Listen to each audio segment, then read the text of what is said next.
రంగారెడ్డి జిల్లా షాద్నగర్ నియోజకవర్గం వ్యాప్తంగా నిన్న కురిసిన భారీ రాత్రి వర్షానికి వడగండ్ల వానకు వరి పంటతో పాటు మామిడి తోటలు దారుణంగా దెబ్బతిన్నాయి. అయితే పలు గ్రామాల్లో పర్యటించిన ఎమ్మెల్యేలు పంట నష్టాన్ని పరిశీలించారు. పంట నష్టాన్ని అంచనా వేసి ప్రభుత్వ రైతులకు నష్టపరిహారంగా అందజేస్తుందని ఎమ్మెల్యే భరోసా ఇచ్చారు.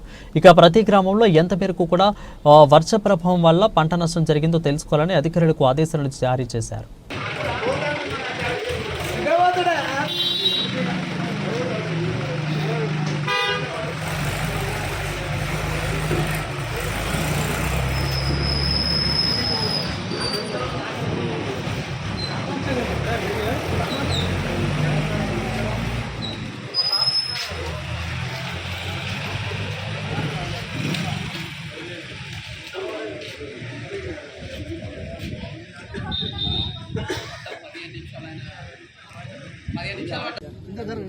ఈరోజు చాలా బాధాకరం.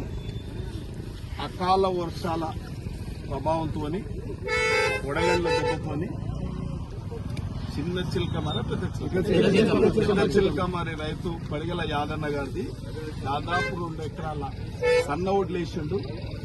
తీవ్రంగా నష్టం జరిగింది కాబట్టి అగ్రికల్చర్ అధికారులను కూడా ఇక్కడ సమాయత్తం చేయడం జరిగింది. వారు కూడా రావడం జరిగింది.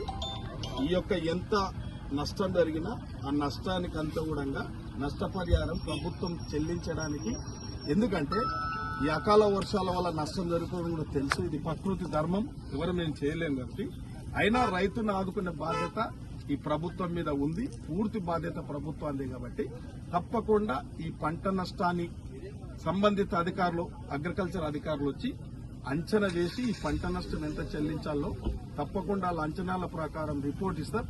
ఆ రిపోర్ట్ ప్రకారం రైతుకు నష్టం జరగకుండా తప్పకుండా నష్టపరిహారం చెల్లిస్తాం. అందరు రైతులు దాదాపు ఈ గ్రామాలలో 2-3 గ్రామాలలో పాకనార్ మండలంలో 2-3 గ్రామాలలో గంట్లవెల్లి గాని, మన మద్రాపూర్ గాని, తిమ్మాజిపల్లి గాని ఒక 5-6 గ్రామాలు దెబ్బతిన్నాయి పంట. కాబట్టి తప్పకుండా ఈ అకాల వర్షాల వల్ల జరిగిన నష్టాన్ని ప్రభుత్వం భరిస్తుంది. అంచనా